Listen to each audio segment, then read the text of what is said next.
In 300 BC in the city of Cyprus, a very affluent trader named Zeno lived. On a voyage from Phoenicia to Piraeus, his ship was wrecked, and all his cargo was lost, due to this single incident, which was beyond Zeno's or anyone else's control. This wealthy man became impoverished instantly. Imagine being Zeno. How would you handle seeing your life's efforts vanish by nature's sheer force? What would be your reaction? Would you feel angry, sorrowful, or cheated by life? For many, these reactions would be typical, but not for Zeno, the pioneer of Stoicism. A minor adjustment can endure forever, and a slight shift in perspective can lead to broader, significant transformations later. Stoicism is fundamentally about acceptance and detachment. Influenced by Socrates and other eminent philosophers, Zeno formulated and propagated Stoicism. He asserted that while we can't control what happens to us, we can control how we react, and we must manage this control effectively. Instead of lamenting over lost goods, Zeno concentrated on keeping his poise in the situation, staying calm and impartial despite his loss. Nowadays, people often perceive Stoics as unbreakable individuals, those who do not succumb to emotional extremes such as rage or anxiety. However, the foundational concept of Stoicism was much deeper. It was more than just describing unemotional people. It was a philosophy for interpreting and engaging with the world, a lifestyle that has persisted for centuries. Stoic philosophy is applicable to today's situations just as it was thousands of years ago, with equally significant benefits. Stoicism enables us to transform negative emotions from adverse experiences into thoughts that provide a distinctive worldview. Perspective is crucial, shaped by our varied experiences. Stoics publicly shared and debated their philosophical views, making their teachings widely accessible. They believed Stoic principles could immensely benefit everyone. Thus, concealing their knowledge within the confines of a school or palace courtyards made little sense. Consequently, individuals from all walks of life, from slaves to emperors, could learn and adopt Stoicism. Some of the most renowned Stoics included Epictetus, named Acquired because he was once a slave, Seneca, a famed statesman, and Marcus Aurelius, one of history's most influential Roman emperors. Early Stoics lived by their doctrines, eschewing all forms of discrimination and spearheading the battle against inequality. They even coined the term cosmopolitan, which means a citizen of the world. Today, when we hear cosmopolitan, we think of diverse cities like New York, Toronto, Dubai, and London. This unity and inclusivity were what Stoics advocated, even during times when it was unconventional for women to freely learn about Stoicism and become Stoics themselves. So why do many people embrace Stoicism as a lifestyle? In a world full of unpredictable events, our emotions often interfere. We don't necessarily feel sad because bad things occur. We feel sad because unexpected bad things happen.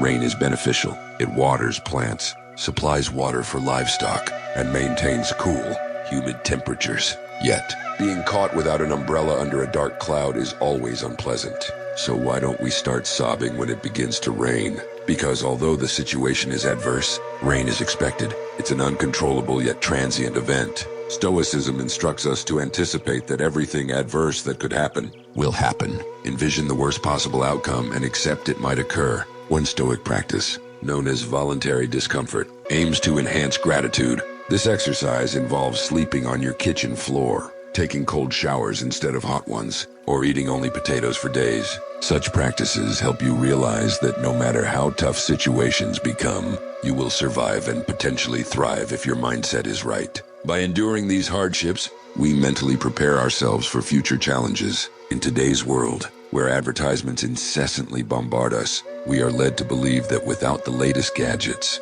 a certain look, or a specific income level, happiness is unattainable. This message is increasingly relevant. We enter the world with little knowledge, learning through home, school, and personal observations. Often, these sources provide conflicting teachings. Should we absorb all this information? Doing so might set unrealistic life expectations, leading to ultimate dissatisfaction. That's no way to live. Instead, we should focus on self-improvement for our own sake, performing actions for personal reasons, without attaching external hopes or dependencies, typically leads to fewer disappointments. Often, we try to fill voids with external things, expensive cars, homes, or even starting families, not for their intrinsic value, but for their perceived societal worth. Stoicism advises that if we live this way, we place our happiness in the hands of external elements, which are inherently unreliable. Vehicles break down, natural disasters can destroy cities, and divorce rates continue to rise. Even free things have their costs, requiring physical and mental space. As Seneca wrote, learning to live with less frees up space for truly important aspects of life. Thus, we should base our happiness on our intrinsic human value, not on material possessions. We must strive to remain composed, no matter what life throws at us. Despite our desires, we control very little of what happens to us, but we have complete control over our responses. This is the essence of the dichotomy of control, a pivotal principle in Stoic philosophy. Stoics urge us to distinguish between what we can and cannot control, and to derive our self-worth from our abilities to manage the controllable. While aiming for goals is virtuous, crumbling when things go awry is considered futile from a Stoic viewpoint.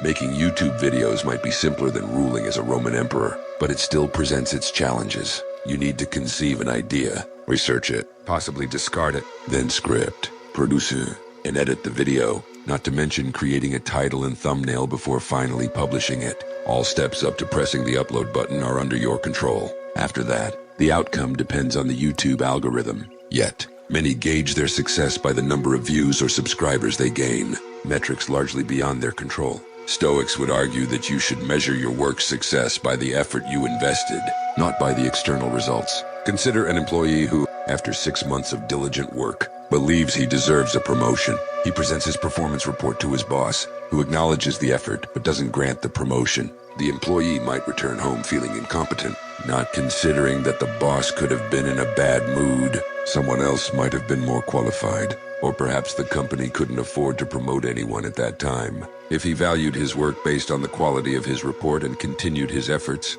he would likely be more content. With the right perspective, his aim wouldn't be diminished, merely delayed. It's this mindset shift that is crucial. A true Stoic doesn't base success on financial outcomes, but finds comfort in knowing they can lead a satisfactory life without material wealth. Stoicism's 4 core virtues, wisdom, courage, temperance, and justice, teach us to differentiate between internal and external factors and choose how we respond to various situations. As Viktor Frankl noted, there is a space between stimulus and response, and in that space lies our power to choose our reaction. Courage involves persistence and resistance. Temperance, or moderation, is about achieving more with less, conveying more with fewer words. While billionaires like Jeff Bezos and Elon Musk vie for the top spot on Forbes, Stoics believe wealth should be about having what is necessary and then what is sufficient. Justice, considered the most critical virtue, teaches that we should harm no one because we are all born to support each other, not just ourselves. Nelson Mandela, one of Africa's most renowned leaders,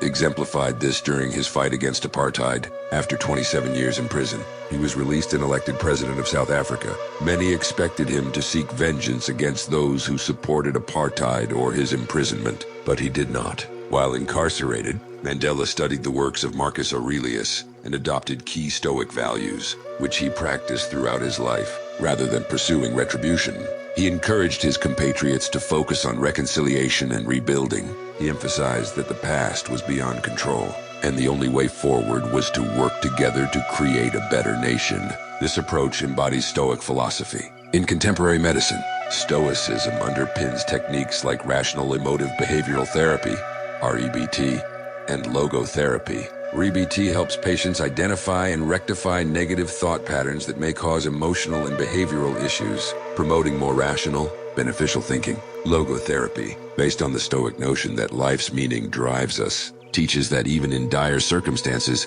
we can find joy and purpose. As we all know, this is easier said than done. It requires changing our thought processes, embracing new ideas, and continuously practicing them. By redefining what we value, focusing on what we can control rather than fixating on what we cannot, we can lead happier, more fulfilling lives. Stoicism guides us through life's storms, past and present, towards calmer waters. And if our journey ends abruptly, we can take solace in having lived well, regardless of its length. Remember, everything has an end.